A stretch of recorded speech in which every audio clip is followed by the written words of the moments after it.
Welcome to the 4th Annual National Book Awards at Concordia Evening Conversation with the Authors.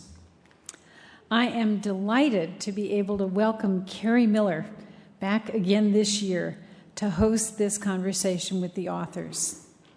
Kerri joined Minnesota Public Radio in June 2004 as host of Minnesota Public Radio's Mid-Morning and Talking Volumes, the joint book club of the Minnesota Public Radio, the Star Tribune, and the Loft Literary Center.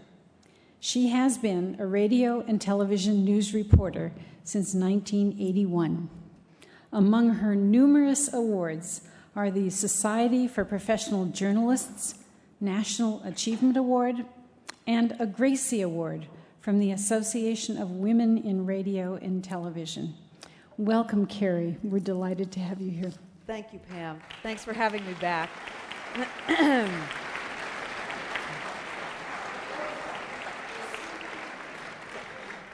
We've come to Concordia College to honor two extraordinary writers tonight, and I'm happy to have all of you here. It's really great to see that we're standing room only in the hall, so thanks so much for coming. I think you're going to find in the course of the conversation that these two writers have more in common than you would think. So let's get started. Secrets are powerful things. Writer and publisher Elbert Hubbard once said, "Secrets are things we give to others to keep for us." Secrets and silence join the work of our two guests tonight. Maxine Hong Kingston begins her original and mighty memoir, The Woman Warrior, published in 1976, with her mother's words, "You must not tell anyone what I'm about to tell you." And she wrestles for years with the weight of silence, guarded by so many secrets. Annette Gordon-Reed has also written of secrets and the silence that they require, the secret of the relationship between Thomas Jefferson and Sally Hemings, of the bargain that Hemings struck with Jefferson when she became pregnant with his first child, and of the lengths that Jefferson himself and later his family went to publicly deny Sally Hemings' place in his life. But the effect of silence is most profound on Hemings herself. We know almost nothing of what Sally Hemings felt about her enslavement, her ambitions, her relationship with Thomas Jefferson, his death when she was 53 years old. Annette Gordon-Reed said in an interview, "Sally Hemings becomes invisible. She becomes a part of a faceless mass of people who have characteristics that are largely given to us by popular fiction, and she's not a person in her own right." So tonight, we're going to talk about how these award-winning writers approach the unveiling of secrets in one's own life, in the life of an American icon. We're going to talk about how they each inhabited the skin of the outsider, and how it is that telling stories and breaking the silence renews and restores us. Maxine Hong Kingston has said, "The healing happens when people are able to tell the truth." She's the author of numerous books, including Chinamen, To Be the Poet, and The Woman Warrior, for which she received the National Book Critics Circle Award. She's the recipient of the National Humanities Medal, and late last year she was honored with the 2008 Medal for Distinguished Contribution to American Letters by the National Book Foundation. Please welcome writer Maxine Hong Kingston.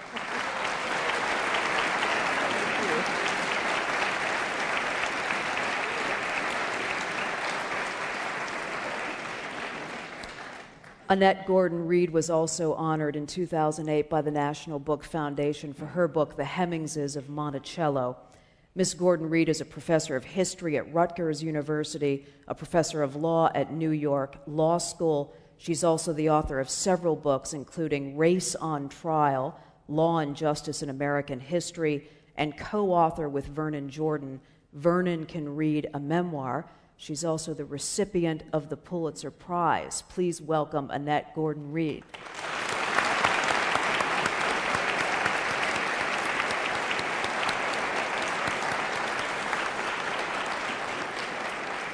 Thank you both for coming.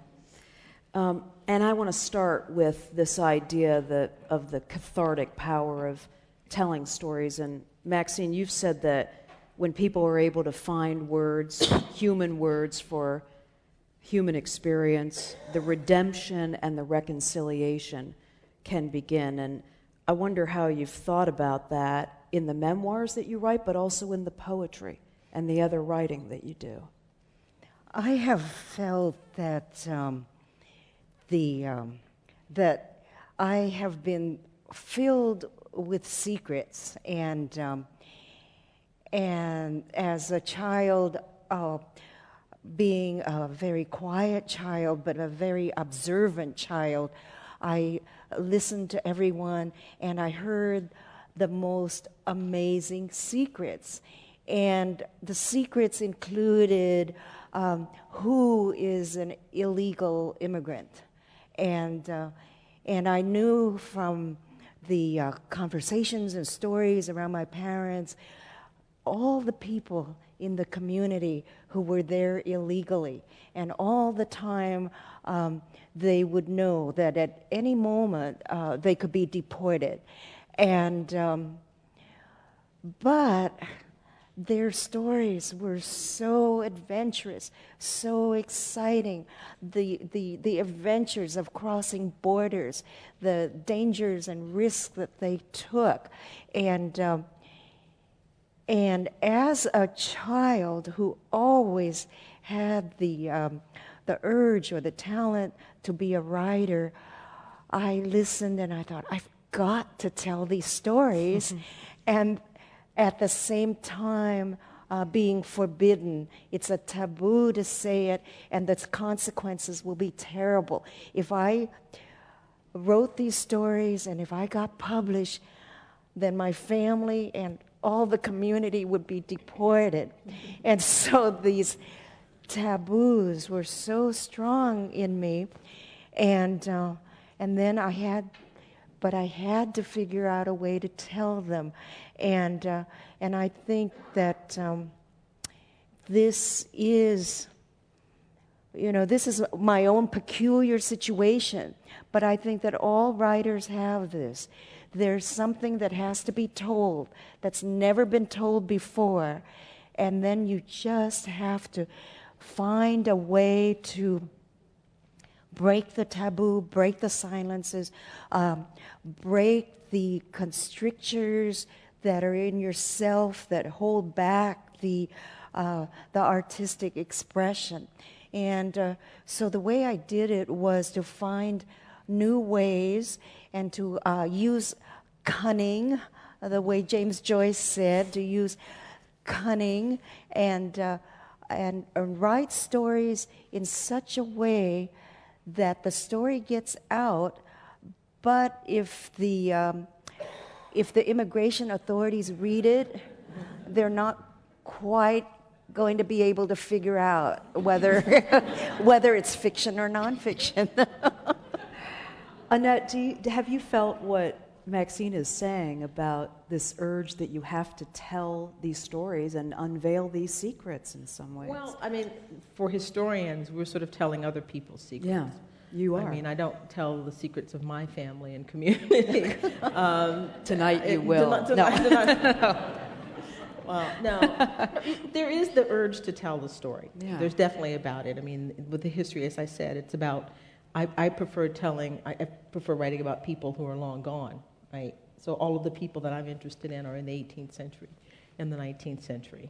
But the compulsion to tell their story was very, very strong within me, because the people that I'm writing about, enslaved people, were people who did not get the chance to tell their stories in the way other people did, through the maintenance of family records, family letters, for example, or marriage licenses. People who do genealogies are able to find out a great deal about their families just from the fact that they are legal and they are part of civic society. You get marriage, you post marriage bans, you birth certificates, those kinds of things. Enslaved people's marriages were not recognized, and so there's no paper trail in the same way. There's oral history, There's the records of slave owners, but you have to be wary of that because these are the people who are enslaving people, so you can't let them tell the story of those people exclusively. Not to say that those records are meaningless, but you have to be very, very skeptical about them. So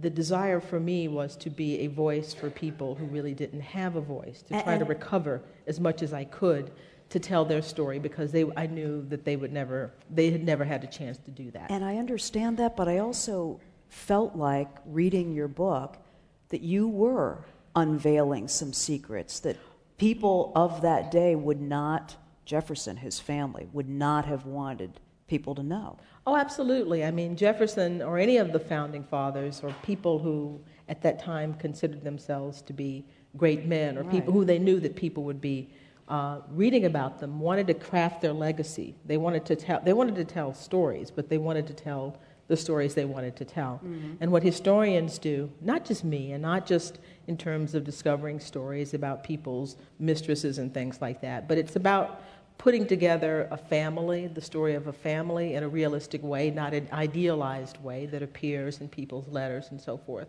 So there is this sense that you are trying to put the life together in a way that the person would not necessarily put it together himself or herself. You've said it's a way of establishing the truth of American life, and when you can participate in the shaping and acceptance of the truth of American life, that's a way of claiming a birthright literally. Yes, I mean, certainly the idea that you had the American slave system, but the only people that can tell the story of what slavery was like was the slave owners. That's sort of an odd way of looking at it. It's sort of an inversion of what you typically think. In most situations where you have oppressors and oppressed, you pay attention to the people who are oppressed. Your primary focus is on those people. But what has happened with American slavery for many years was that the focus was on the people who were the powerful ones. Mm-hmm. And it was the ones who were oppressed who were seen as the potential liars, the people who were just trying to make things worse than they actually were, as if that could be done. And it was sort of a weird sort of morality. So I think the capacity to listen to the enslaved and the people who were enslaving them, to listen to all sides of the story, is a way of saying that slavery was not, and was an American system, was not just about one group of people. Blacks and whites lived it together. And that's a way of claiming part of the American story, to have that acknowledged. Maxine, I feel like that's exactly what you've done as well. Mm-hmm, mm-hmm. I think that what we're both doing is a new kind of history, a new kind of biography and autobiography, in that in the past, history has been heroic. And when we write history, we tell of the leaders, the kings, the queens, and the great heroes.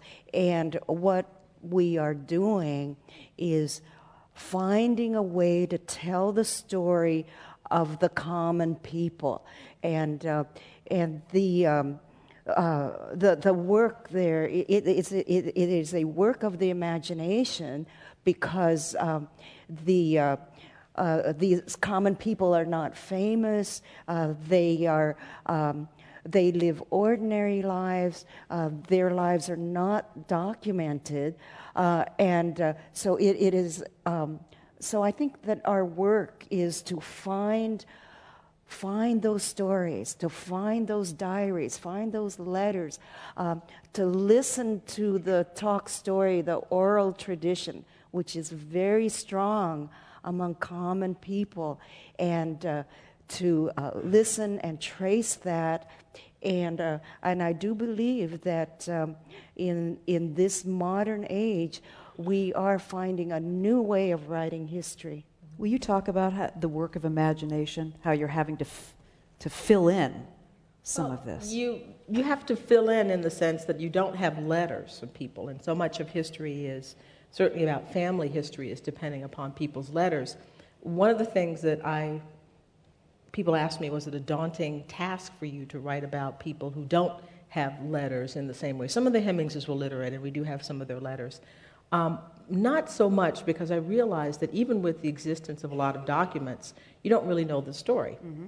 Documents lie. Documents mislead you. The very notion of having a set of letters of a family creates sort of an order that doesn't exist in their lives. You think, if someone, I remember being at Monticello one time. I can't do tours now because everybody knows who I am and the tour begins to sound different when I'm on it. But I'll bet it does. The tour sounds different when I'm on it. But this one woman was saying, and this was many years, I think maybe the first time that I was there, and she was talking about Jefferson, describing the house, and she said, there's no evidence that he ever went upstairs. There are no letters mentioning him that he ever went upstairs. I'm thinking, no, wait a minute. Now, I know that he bought this expensive glass from Italy, and to be in the round part of Monticello, when you look at if you ever seen the nickel, you see that, and they kept breaking, right? He couldn't figure out. He had to go upstairs to see what was going on. But the fact that there was no letter saying that this happened, and there's no letter, I've never seen a letter that said he sneezed either, but I bet he did at some point in his life. Sneeze, So what you have to do, what I do in this book, is you can't make things up, but just by talking about what happened to people, like Sally Hemings, for example, goes to Paris, and she's paid wages. And nobody has really talked about that, what those wages, what they represented in terms of real wealth for her at that time, and her brother, to just reconstitute the things that happened to them. And that was never really done. So I don't have letters from them. I don't have a letter from her that says, gee, it was nice to get a job and, to be paid wages. But we know the reader understands what that is. They understand that it matters to work and to be paid for your labor, and that's better than not being working and not getting paid. So a lot of it is just paying attention to details. A lot of it is a hard slog through lots and lots and lots of documents. Mm-hmm. Lots of times people say, well, we don't have any information.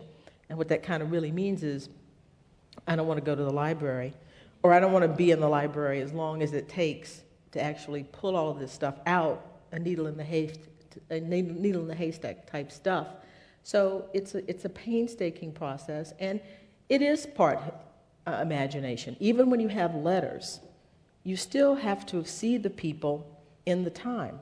All historians use imagination, not, there were unicorns and there were, not imagination in that sense, but imagination that allows you to hook what you understand about what it means to be human to some degree to what existed in the past. Because they were very different in the past, but they were not another species of people. Right. There are some points of commonality, and it's really hooking enslaved people up to that humanity is what I tried to do in the book. We'll come back to how the tour sounds very different when Annette Gordon-Reed is leading it at Monticello. I also want to ask you about myth. How you, when you're writing the memoir, the poetry, the other work that you write, how you think about bringing myth into the telling of these stories. Well, my first experience of myth was hearing my mother and father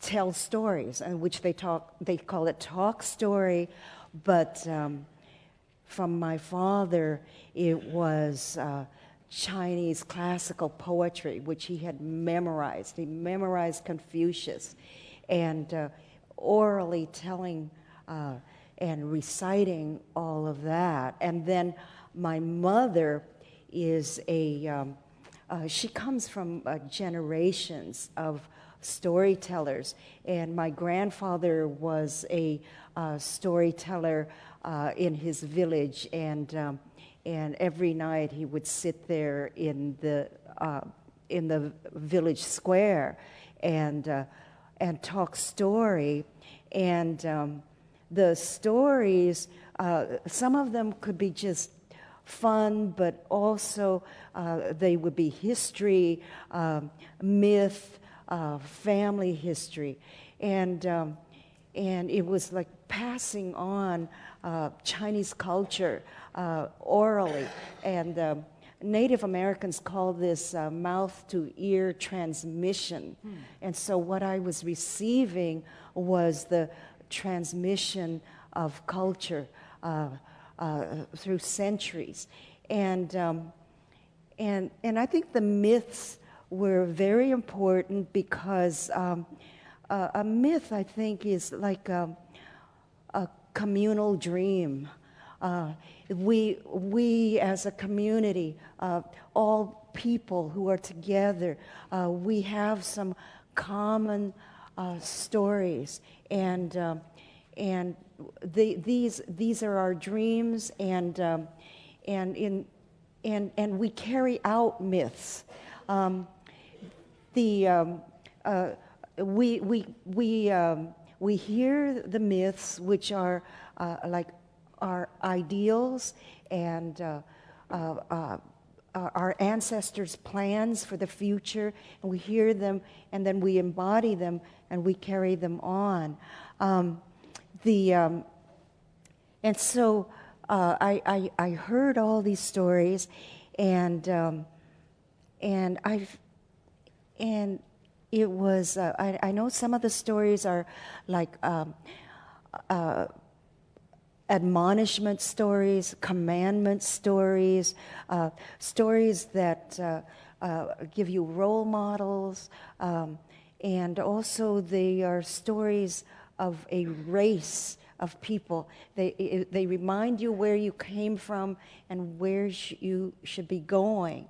And I also believe that we could be caught in a myth, and so sort of a delusion. And then there's the obligation of trying to free yourself. And so I inherited all of this, and I found it just incredibly useful as an explanation for our daily lives, for our mundane day-to-day experiences, and also the troubles and adventures that we get into today. It's so helpful to see like a larger explanation, and also to see myself in a larger way. The myths have been, for my writing, it's felt so good to be able to like paint a background and then show the foreground of common people. I find that even though, as I talk about it, looking back, it seems as if all of a sudden I inherited this treasure, but I had to be able to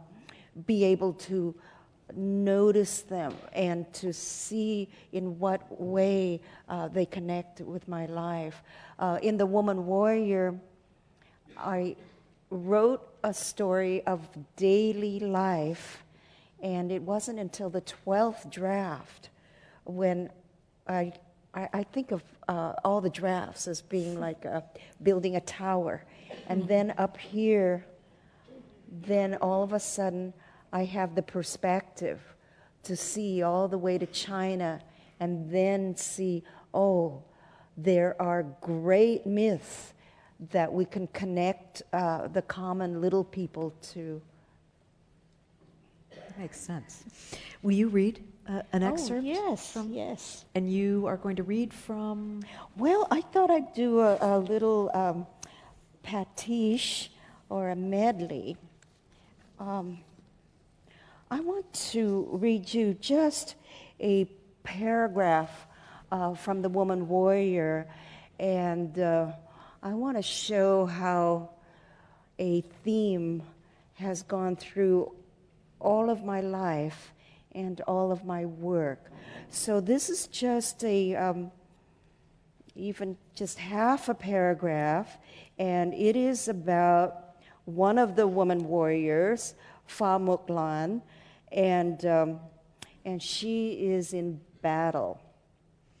And I think that you will be able to see another mythical influence, which is the Kung Fu movie.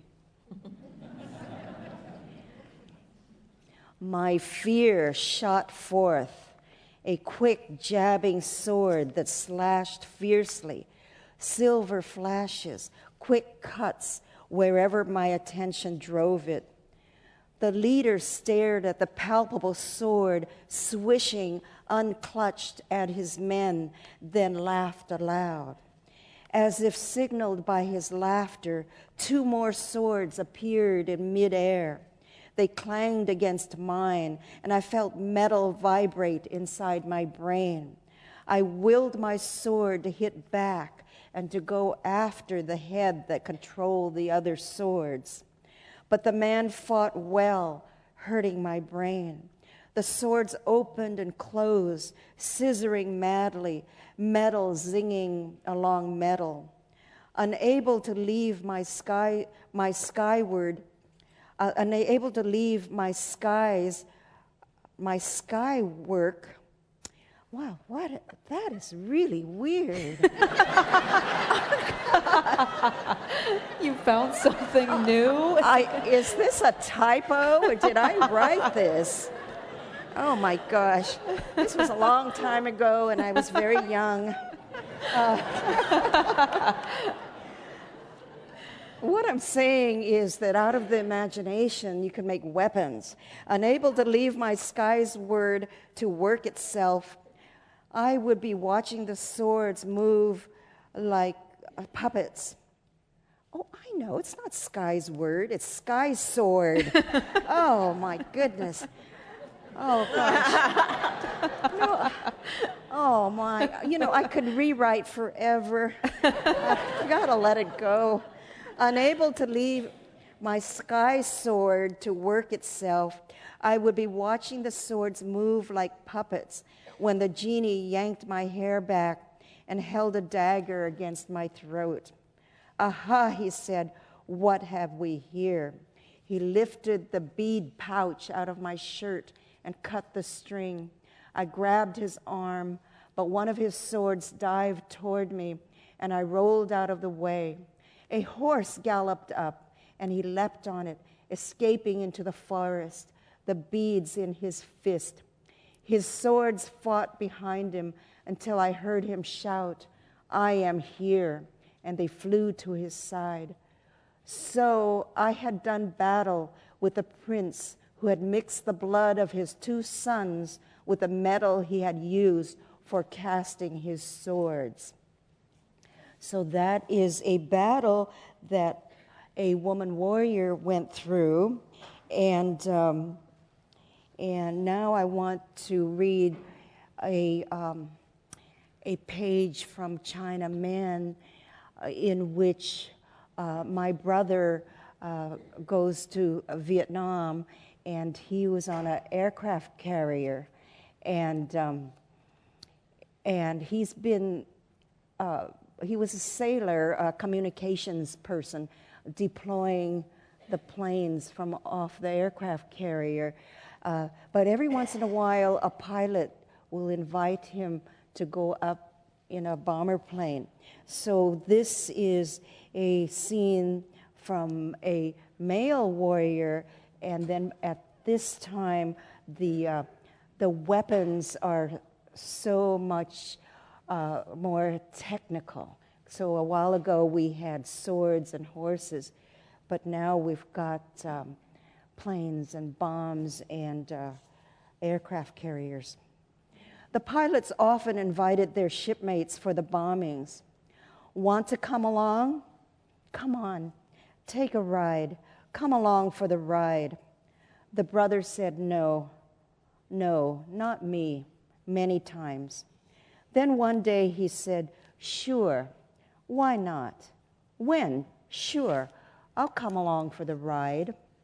He put on a parachute and walked with the pilot and co-pilot across the flight deck onto the plane. He felt overheated, his head crammed into the helmet, and his body pulled backward by the parachute. He had to duck through the door. stuffed into his low seat, which was tilted toward the ceiling. He found with effort the seat belts and buckled himself in. The door slid shut. It was not too late to ask out. The plane was still lined up behind others waiting for takeoff. He could say he'd changed his mind and cause only a minor inconvenience. He wouldn't be embarrassed. The engine revved. He wasn't, after all, committing a worse act by riding on the plane than riding on the ship. The plane accelerated on its short runway, left the deck, and climbed over the water, the horizon slanting, dipping, and rising. Then there was the steadiness one feels riding in any plane, train, or car. The instruments, needles, dials, and lights made no alarming flashes or jumps. He put on a headset and heard familiar numbers and letters. He stood up against the gravity and looked out of the windshield, which was narrow like a pair of wraparound glasses. All that he witnessed was heavy jungle, and in the open skies, other planes that seemed to appear and disappear quickly, shiny planes and their decals and formations. The bombs must have gone off behind them. Some air turbulence might have been a bomb ejected. He heard no explosion. There did seem to be some turns and banks, like a ride in any small plane. The plane turned in the direction from which they seemed to have come. He could tell by the sun now on the other side, and they were descending and landing. The plane caught in the wires, not needing the net. The door opened, and he climbed out. "Smooth run," said the pilot. "Yeah, smooth," said the co-pilot. The brother felt no different from before, but he made a decision never to go again. So I've written 2 books in which there's woman warrior and men warriors, and really thinking about how easy it is to fight a war, and how easy it is not to see the consequences. And you could drop the bombs, but you never see what's going on. After writing these 2 books, I became more and more of a pacifist. And so I was trying to figure out a next book in which there would be ways of making peace. And then that was Chinese myth came to my rescue again, because I heard that there were books of peace that were in ancient China, and they were all lost. And of course, we know how they were lost. They were lost in library burnings, which happened throughout Chinese history, right up to the present day. Cultural Revolution, Tibet, burned libraries the whole time. And so these books of peace were lost, and so I thought, okay, I am going to write a book of peace for our time, and it has to take into consideration all the weapons that we're using now. And so I want to read you another scene in which working on a book of peace, I gathered war veterans from wars beginning with the Spanish Civil War to the present, and got all these people together, and we wrote our stories. I want to read you a little scene in which we invited some Viet Cong to be with us, and most of the people are Vietnam veterans. And in this scene, we have a Viet Cong woman. Her name is Ly Minh Quay. She's a writer, and she was in the North Vietnamese Army when she was 15 years old. And there's an American soldier here, and he was in the Air Force when he was 14. And he was so big and tall, he lied about his age. He got 100% on all the tests. And so he was there in Vietnam. And here's a discussion that we're having. I said, I want to talk about the Ho Chi Minh Trail, Song Mai. Today, for the first time in my life, I am convinced that there is a Ho Chi Minh Trail, Ho Chi Minh Trails. Duke had to translate several times. He probably said, she didn't believe in the Ho Chi Minh Trails. She thought Song Mai was an illusion or a delusion. I explained, I heard that there was no such thing as the Ho Chi Minh Trail. It was something our government made up, the route by which the North was attacking the South, so that we would have an excuse to bomb farther north. Both the left and the right denied the existence of the Song Mai. I never heard Song Mai before, and now I hear Route 15, Route 20. It even has route numbers. Earl's my husband, Earl was the only one who remembered with me that America had believed that the Ho Chi Minh Trail did not exist.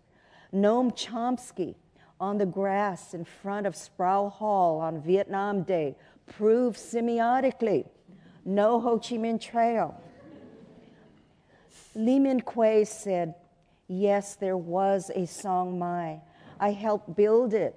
I remember the triple canopy forest and the craters. It was my work to fill in the craters. Rich Gilman said, I was a flight engineer. We bombed the Ho Chi Minh Trail every day, a couple of times a day. Rich kept looking at Lee Min Kwei. His small eyes were wells of feeling. And next to him sat Charlie Motts, also steadily looking at Kwei. She returned the gazes of the giants and held them. So, flying over the Ho Chi Minh Trail were Rich and Wayne, and on the ground was Kwei. And now they meet and cannot get enough of one another. Keith Mathers said, I was AWOL in Canada and met a Vietnamese who was also deserting the war. We stood in the snow and bowed to each other. Duke said, irony. I asked, what's the Vietnamese word for irony? Dimples winking, he said, there isn't any. Vietnamese don't have a word for irony. Really? Did you say the Vietnamese language has no word for irony? Nah, not. There must be 5 or 8 words for irony. They laughed. Duc, Quay, and Thai came up with one word after another, irony in Vietnamese, and we laughed at each one. Irony, irony, irony, irony. We were laughing at jokes in Vietnamese. I couldn't even think of one synonym for irony in English. Wayne said that they had to catch the plane. Quay and Thai were setting off to see the USA, many big cities, and one small town in America's heartland, Gambier, Ohio. The circle broke up. People stood, continued talking. Rich Gilman hugged Lee Min Kwei, fellow kid soldier of the Ho Chi Minh Trail. He looked straight ahead, and the tears were falling from his open eyes. Charlie hugged Quay. His eyes were shut. She held him and rocked him like a baby. Her head came up to the chest of these big men. They clasped her against their heart. Oh, precious being, alive, unharmed. You're all right. I almost killed you and did not. Thank God you're here, alive.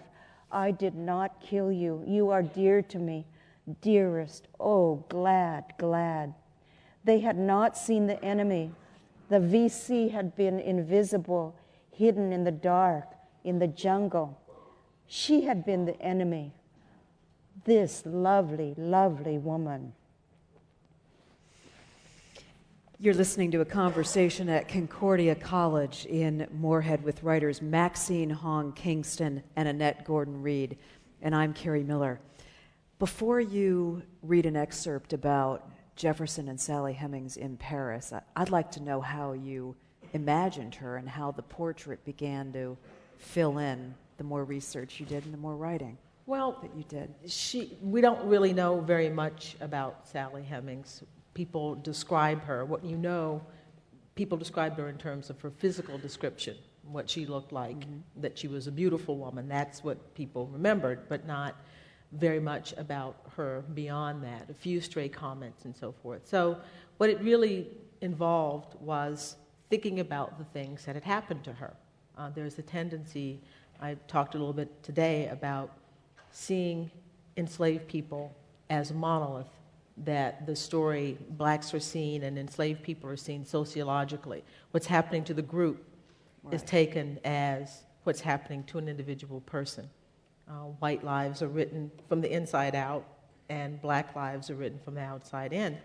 And so what I had to do was to sort of compile as much information as I could about her, and at the same time ask the reader to convey that to the reader, and to hope that the reader would make some sort of connection between what I was telling them about what happened to her and their own experiences. And I was very gratified. A man who had read the book came up to me once and he said, I was thinking about your description of Sally Hemings as a teenager going over to Paris with Jefferson's daughter. She doesn't speak a word of French or anything, and that she's coming from the middle of nowhere in Virginia going to France. And he said, it made me think about my grandmother, who came to America from Italy when near the turn of the century, when she was about 16 years old, and she didn't speak a word of English. And she was coming here to meet people, unlike, Sally Hemings, I guess, was going to meet people as well, but to meet her family in the United States. And he said, the sense of what it must have been like for her to be alone making that journey came back to me. And so then I thought that was a victory for me, because that's exactly what I wanted to do, without letters from her, without her own words, but to convey her story in a way that made somebody think, this reminds me of my grandmother. This reminds me of somebody in my family, an enslaved person, people who are usually the other, who are there sort of a distance, that they are, not human, quite human in the same way.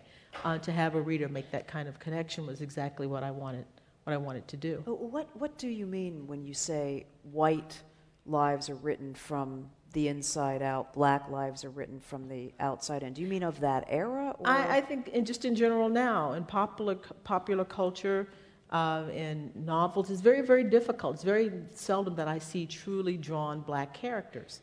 I see black people who are stereotypes. Whites are stereotyped as well on television and popular culture, but there's a wider range of things that white people can be. On television, you see black people who are the same people over and over again. You know what they're going to do, you know what they're going to say. And there are lots of people who are not like that. Lots of people, there are shy black people, there are outgoing black people, there are mean black people, there are nice black people.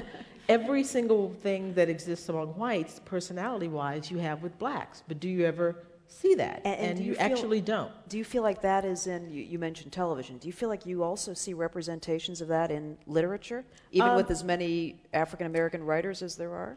No? Yes, but there's still difficulty, I think. I don't think we've seen the entire range of the black experience yet. We have more black writers, but we don't have lots of black writers now, and it's very, very difficult. And if it's hard to do it in popular culture and novels, I think the dearth is still a problem for history as well. Blacks tend to be symbolic.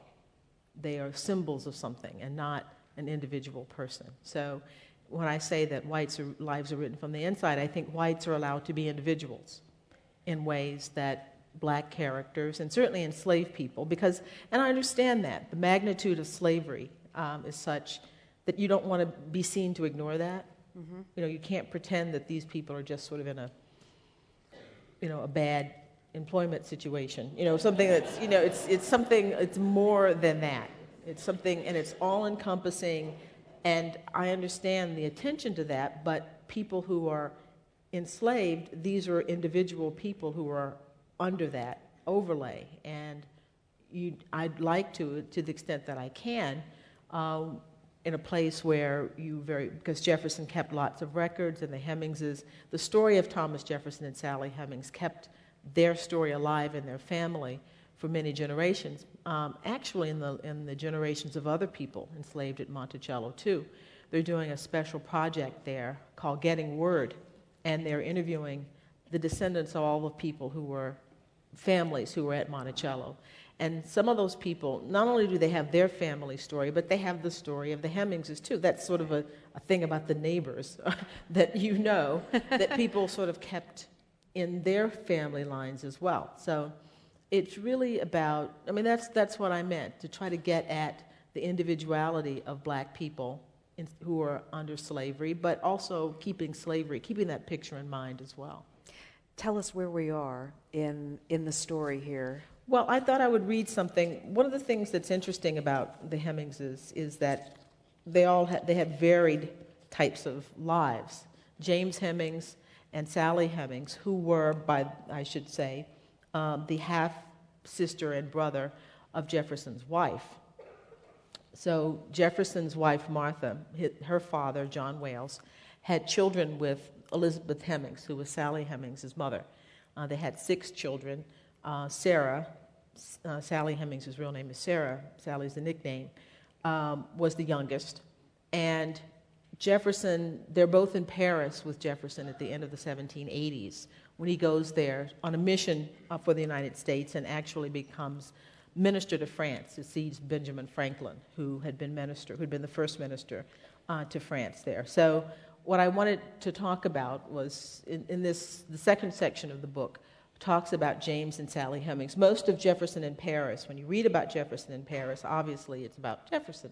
So this is seeing Paris through the eyes of the Hemings family, and to sort of show the kinds of things that happened to them. I want to read a passage, a section that's called Sally Hemings and the Beau Monde.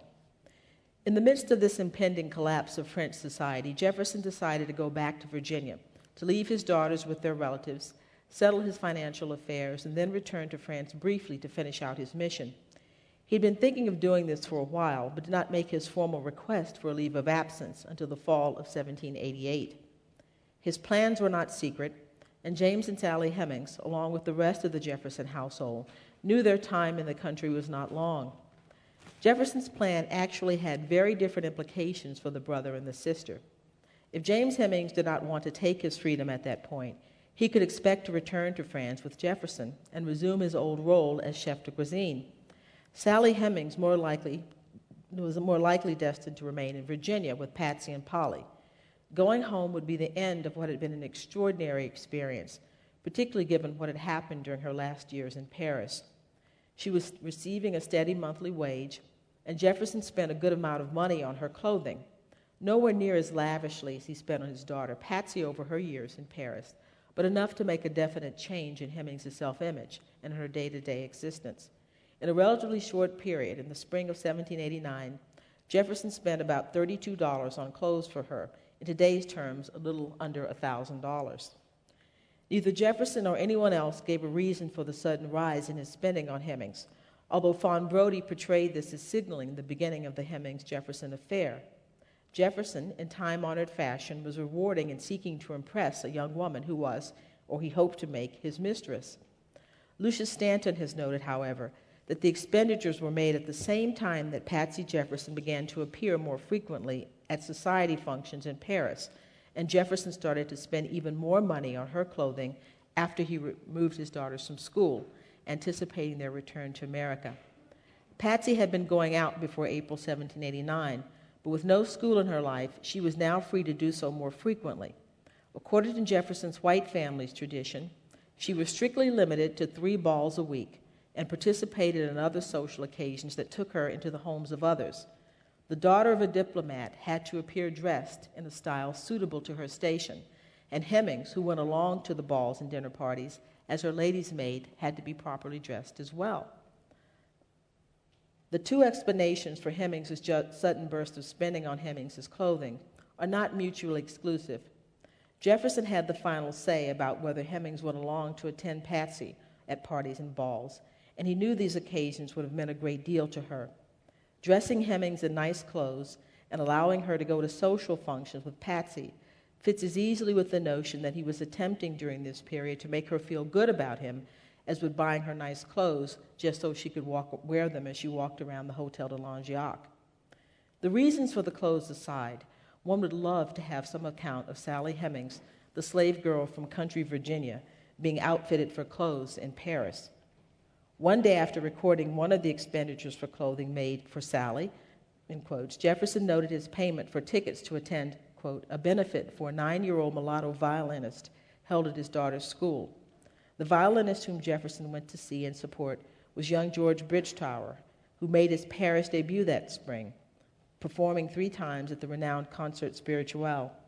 Jefferson was fortunate indeed to have caught him at the beginning of what turned out to be a very long and distinguished career. Acting as lady's maid to Patsy Jefferson as she explored the Parisian social circuit, Hemings was an observer, waiting while others danced, had dinner, or conversed. Though not an active participant, she was there, on the periphery with the other servants to be sure. In these environments, however, Hemings saw things, opulent architecture, artwork, food presentation, clothing and makeup, and heard things, music that Jefferson said was played at a far superior level in Europe than in the United States, that she would never have seen or heard back in Virginia. Hemings knew that the overwhelming majority of the people in her native Virginia, particularly the white people, with all their dangerous pretensions, would never have access to the kind of civilized world that manifested itself in Paris. She shared this distinction with her brother James and the Jeffersons, making them a special band privy to something quite distinctive. She could always compare those who considered themselves grand back in Virginia with the people and the places she had seen in some of the finest homes in France. While moving in this world, Hemings, treated as an item of property in her native Virginia, gained knowledge and experience that she owned and could never be taken away from her, like her trip across the ocean stories repeated to others many years later. Just as those evenings in the Beau Monde had a deep meaning for Patsy Jefferson that she carried with her throughout her life and helped her make the woman she became, they had a deep meaning for Sally Hemings and shaped the woman she became.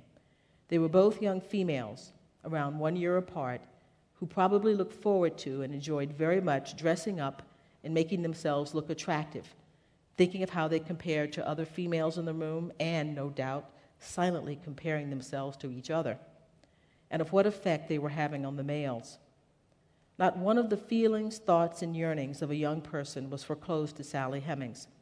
Not a hair on her head or wish in her heart was less important than Patsy Jefferson's. She had the misfortune, however, to be born into a society where the people in power chose not to recognize that reality. While the social events Hemings attended were not called for her benefit, they were calculated to awaken feelings in all young people, and their allure could not have been lost on her.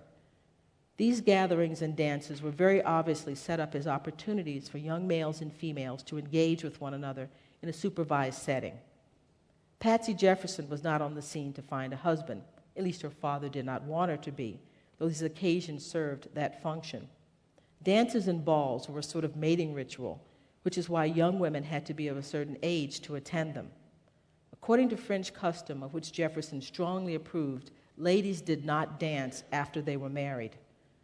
Going to a ball was about the life and future prospects of young unmarried women, and Patsy Jefferson and Sally Hemings learned some important things about the basics of male-female interactions attending these events. No young female, enslaved or free, black or white, could be in this setting and watch others of her age and sex being asked to dance and not think about herself, the time and the place where that might happen to her, and what her prospects in life would be. Writer Annette Gordon-Reed reading from her book, The Hemingses of Monticello. I think one of the things that you capture as well is the outsiderness of Sally Hemings, watching the rituals, being always on the periphery, never being able to fully engage in all of these things that were going on around that. Will you talk a little bit about how you thought about that and how you wanted to capture that? Well, it is a story that, because you're relying upon, as I said, the records of other people, you're thinking of Jefferson when he's writing about how much his expenditures for Patsy's clothing, the balls that they're going to, he's thinking primarily about his daughter. Sally Hemings is on the periphery.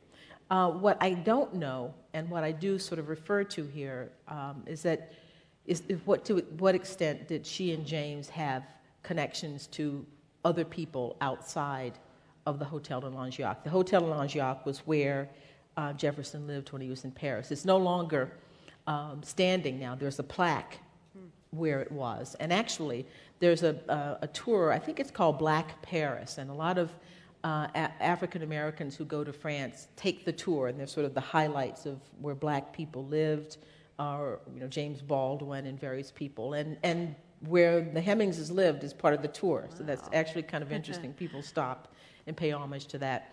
But I think it's important for people to remember, and I sort of, as I say, allude to this in the book, that they were not trapped in a basement. James Hemings traveled throughout Paris. He had free movement. Sally Hemings probably had less free movement, being female. She would not have been allowed to go around the way James Hemings did. There was a black community in Paris. That was the fun thing about doing the book, because in order to write about the Hemingses in Paris, I had to, the first thing that comes to mind is, well, were there other black people there? And it turns out that the neighborhood that they lived in had the highest concentration of blacks in the city. So, which is not a large number, but it would be, if you could imagine, a prosperous neighborhood. And the reason they were there is because many of them were the servants of white colonials who'd come from Saint-Domingue and Senegal and lived in these neighborhoods. But there were also the children of planters in the colonies, mixed-race children of planters in the colonies, who were property owners and businessmen themselves. Unlike in the United States, the French slave system was very different from the English, had a very different understanding about these things. The French were, this is not to say the French were not racist, and there were lots of fathers who did not acknowledge their children, but the French, men in the Spanish system and the French system were much more likely than Englishmen to take care of their children. They left their children property. They sent their children to Paris to study in the Sorbonne. I mean, there was nobody in Virginia sending their black children to Oxford. That wasn't happening. So they're living in this world where there are people who have the same status as they. I should say that France was also free soil. If you petitioned for freedom in France, it was granted. It was always, nobody's petition was denied. So they could have taken their freedom in France. So they're in this different place. I mean, so much of the way people see Sally Hemings is based on the idea. I'm actually going to be at a conference next week where there's a panel discussion about my book, and there's always sort of a dangerous thing, because people read the papers that people have, their comments about the book, and one of the comments was, the person's comments was being very, very critical of the book, in the sense that she thinks that I'm making too much of their exceptionalism. But I think it's a big deal to live in Paris. The difference between being an enslaved person working in the fields who never leaves Virginia, never leaves the plantation. She's in London with Abigail Adams for a couple of weeks, who's Abigail Adams, who seems a very scary kind of figure, but she's there with her for 2 weeks. That's another story. She's in Paris. She's being paid wages. It's a very, very different world. And that's what I meant by writing from the outside, because people are insisting that her life must conform to the story of what was happening to the majority, because she's a symbol. Right. They're not, it's not writing in the book. She has to encompass. One of the things that black people always do, whenever there's a movie that's made about blacks, people sort of complain, blacks complain, well, it didn't show this, it didn't show that. Well, how can any one person's life encompass every single experience? Right. There's going to be something that's left out. And so the tone of the comment is, well, you're making her life out to be so exceptional, but it really is exceptional. It's very, very different to say that her life has to be bounded by Virginia's slavery, yet she and her brother lived for 5 years in a place where they're under French law. Virginia law doesn't, the word jurisdiction means the law speaking. Virginia law did not speak in Virginia. So how do you say that and it did not speak in France? So how do you say that when somebody's out from under that law, they're still acting the same way that they would be in Virginia, unless you're saying there was something called a slave character that existed no matter where you went in the world, and people don't want to do that. Yeah. So, yeah, it's very, very hard to, I as I said, I wanted not to minimize slavery or minimize the power differential that existed between these two people, but they had the law on their side.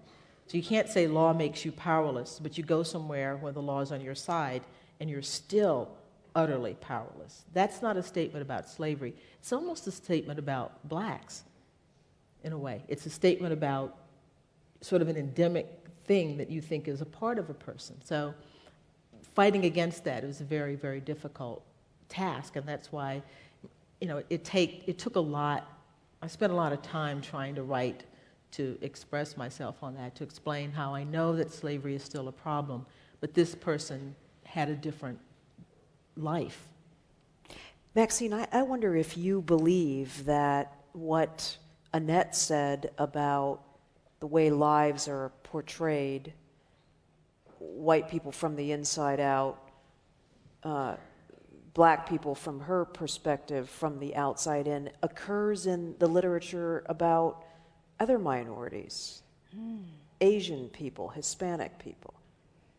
For a long time, the Asians in America are portrayed in American literature entirely stereotyped.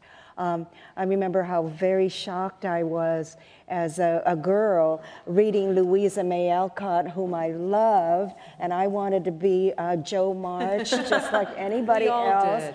And totally identified reading the whole series until I came to a part where it's the Rose and Bloom series, and Rose and her friends go to the docks in Boston, and here's a little Chinaman with his queue, and he's fat and weird, and at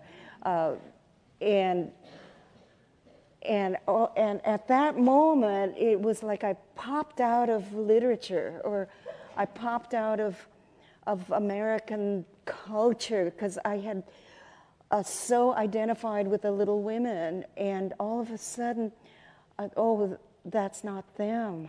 I'm this other one. I'm this weird person, and I think that is typical of American culture, movies, television, literature, until very recently, until the late 20th century, when Asian Americans very consciously said, we're going to build our culture and our literature. And so now, from our point of view, we do have a huge range of characters. But even as a kid, I'd go to the American movies and see these really ugly Chinamen, but then we would go to the Chinese movies, and my God, they were beautiful. I mean, these super kung fu heroes, and I mean, even visually, using a different kind of actor, and in the Chinese movies, such symmetrical, beautiful faces and bodies, and so different from the stereotype. Well, it's very interesting. I mean, that's the same sort of experience that I have, that people who are considered outsiders, it's a terrible conundrum because you love literature, you love reading, but there's a moment when you're reading history, when you're reading novels, and you realize, I'm not a part of this person's audience. Yes. They're not writing to me because, Yeah. you know, and I'm sort of going along with it, and then you just have to kind of pull back and say, Yeah, that's- I've been identifying, and I'm not supposed to be identifying with those people. This person is not writing to me. Okay, but let me ask you both this. Could you be the writers that you are if you had not felt that sense of otherness and outsiderness?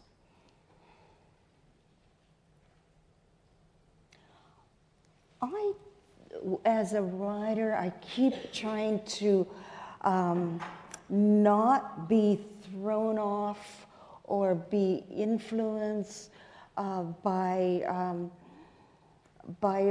forces that don't mean me well, and I keep trying to find the strong original vision and go toward that. I don't like to just write against stereotype, because then I would just be reacting, and I'd be making another stereotype.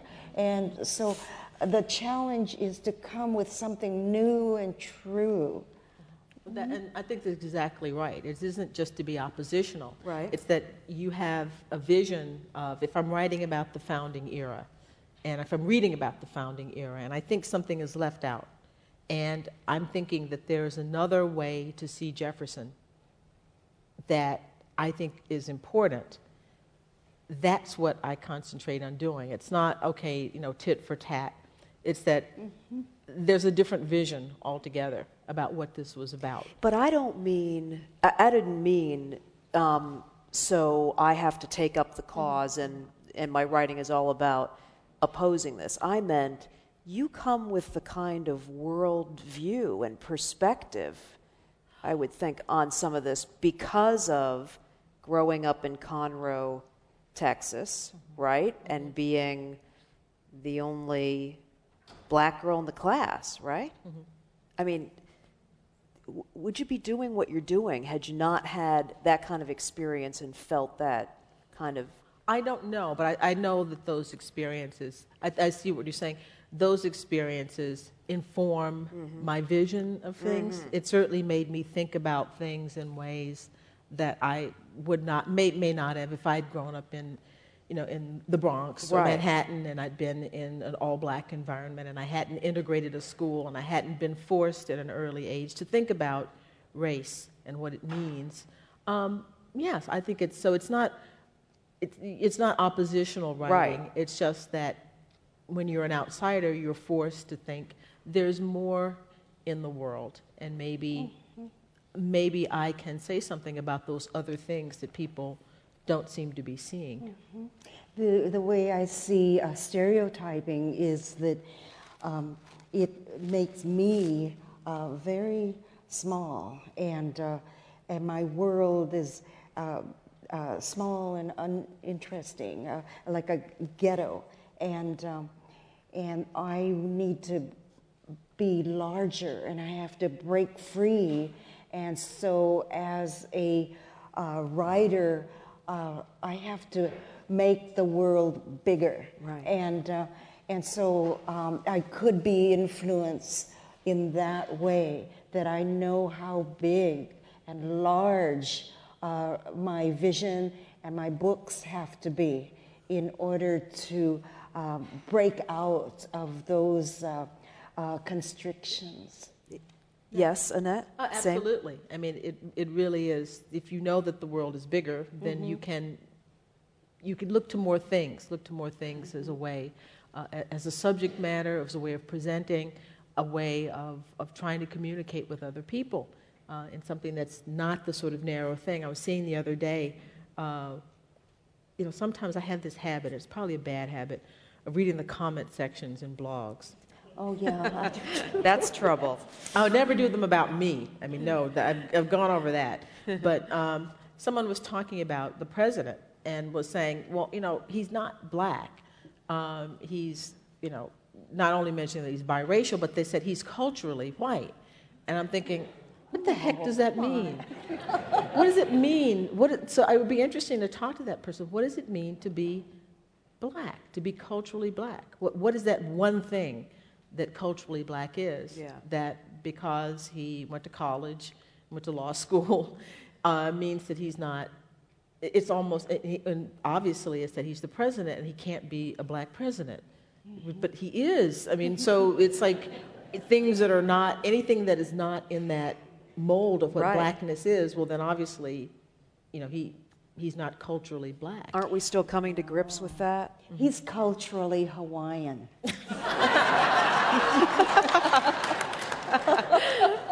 Yeah, I've read that.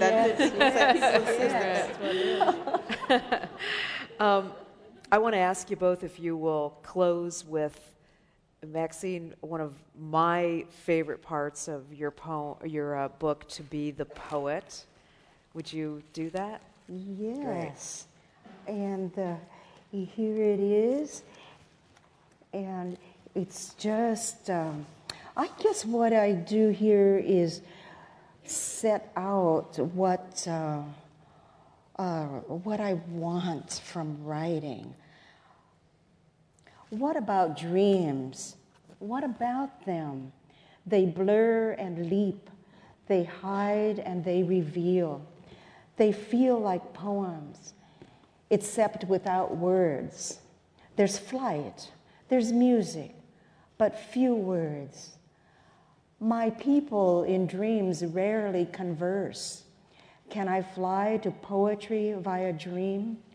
Find the words for the dream and have my poem? A dream will segue so naturally into morning sometimes. I move through the day sorting what's dream, what's real. Awake, the task would be to put visuals, feelings, ideas, beings into words. Would I have time to read a... Yes. I want to read the a rewrite I did of The Woman Warrior, which I guess you have already seen. I'm not satisfied with The Woman Warrior. And I have worried for a long time that I wrote this war book, and then I also wrote the Woman Warrior story in prose, when actually it was a poem, it was a chant, and not just a war chant, but it was a coming home from war chant, and I just left out so much doing it in prose. She was a weaver. She was not only a soldier, but she was a weaver. So she was Odysseus and Penelope in one. And I left that out. The ancient chant starts out with the sound, chick, chick, chick, chick, chick, chick. And that is the sound of weaving. And those are also words. Chick means to weave. Chick means to knit. And chick means to heal. Chick, chick, chick, chick, chick, chick. Fa Muklan is weaving the shuttle through the loom when news of the draft comes. Each family must provide one man to be a soldier in the army. Sparing her dear father the wretched life of a soldier, she disguises herself as a man and goes in his stead to war. With heavy armor and her hand-fitting sword, she fights wars. Her horse's hooves pound the earth. She cannot hear the voices of home. She is away long years and many battles, so long a time that her father and mother grow old and die. At the head of her army, giving chase and being chased, She suffers wounds. Blood drips red from the openings of her armor. Her army, chasing and being chased, passes her home village 6 times, back and forth past her home. But she cannot stop to place offerings on the graves. In terrible battle, General Muklan defeats an enemy, and the king proffers rewards. She asks to go home, the war be done. She takes her army to her home village and orders them to wait for her in the square. Indoors, she takes off man's armor. She bathes, dresses herself in pretty silks, and reddens her cheeks and lips. She upsweeps her long black hair and adorns it with flowers. Presenting herself to the army, she says, I was the general who led you. Now go home. By her voice, the men recognize their general, a beautiful woman. You were our general, a woman. Our general was a woman, a beautiful woman. A woman has led us through the war. A woman has led us home. Fa Muklan disbands the army. Return home. Farewell. Beholding and becoming yin, the feminine, come home from war. Chick, chick, chick. Chick, chick, chick. There is such a story in the West, too. After 20 years of traveling to the war, fighting the war, destroying the other city, and traveling home, Odysseus could not stop warring. He killed the men who had taken over his house. He killed a dozen women servants. He drafted his 20-year-old son Telemachus and his still capable father Laertes. 3 generations went to war against every neighbor. But suddenly, a beautiful woman appears. She is Athena, the hope of soldiers. Now, hold, she shouts. Break off this bitter skirmish. End your bloodshed, Ithacans, and make peace. Odysseus, master of landways and seaways, command yourself. Call off this battle now. At her words, the warriors on all sides lay their weapons down. Their hearts are glad, and together they vow peace. Now, hold. And Annette, a last excerpt from, this is the end of the book, isn't it? Yes, pretty much the end of the book. This is talking about Jefferson's final end, which did not end well. He died bankrupt, $107,000 in debt, and everything had to be sold. But what I really wanted to sort of convey at the end, excuse me, was the Hemingses' place at Monticello. The beginning of Jefferson's end started in June of 1826. The story of his final days was presented in the recollections of his white grandchildren, and their reflections illustrate the difference between the slave society that their mother and grandfather had been born into and the one that the younger Randolphs knew. While the Jefferson family memories of Martha Jefferson's death in 1782 make no mention of the enslaved women who surely helped care for the dying woman, enslaved people played prominent roles in Jefferson's grandchildren's recorded memories of his death. Edmund Bacon's, Jefferson's overseer's, 1857 recollections reflect the change as well. In what was fast becoming antebellum Southern society, enslaved people were no longer to be hidden. Instead, the presentations of slaves as integral, intimate members of the plantation family emerged as an argument in support of the peculiar institution. As Jefferson faded, his grandson, Jeff Randolph, and others remembered, quote, he would only have his servants sleeping near him, unquote. Randolph makes clear that more than one enslaved person was deeply involved with Jefferson's care in his final days. That is not surprising. There were more than enough Hemmingses to stand watch. In those intense moments, the attention of the entire place was riveted on the man who for over 5 decades had dominated the consciousnesses, imaginations, and lives of everyone who lived on the mountain. Randolph did not name all the servants who attended Jefferson, but it is almost certain that they included, at the very least, Burl Colbert and Sally Hemings, the only 2 people said to have taken care of his rooms and him. As is often the case with those on their deathbeds, Jefferson had trouble sleeping, and people took turns sitting up with him during the day and at night. He did not want to be alone and insisted that his enslaved caregivers make pallets so that they could sleep in the room with him overnight. Only they were allowed in his bedroom after dark, and anxious members of the Randolph family took to making secret forays into his bedchamber to check on their own loved one. This is what it had come to.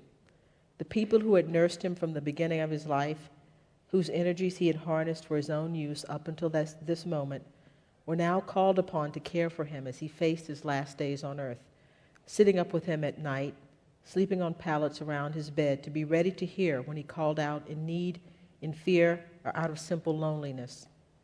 These African Americans, whom he had sentimentalized as having the best hearts of any people in the world, had given their lives to him, followed him about, cleaned up after him, no doubt worried about him for his sake and their own, slept with him and borne him children, and he had held them as chattel, trying, in the case of the Hemingses, to soften a reality that could never be made soft. While he claimed to know and respect the quality of their hearts, he could never truly see them as human beings separate from him and his own needs, desires, and fears. In the end, all he really knew of their hearts was what they were willing to show him, and they carried enough knowledge in their heads to know his limitations and the perils of giving too much of themselves in the context of their society. The world they shared twisted and perverted practically everything it touched, made entirely human feelings and connections difficult, suspect, and compromised. What could have been in the hearts of any human beings living under the power of that system was inevitably complicated, inevitably tragic. I thank you both very much for being here tonight. Annette Gordon-Reed, Maxine Hong Kingston, thank you so much. Thank you for having us. Interesting conversation. Thank you.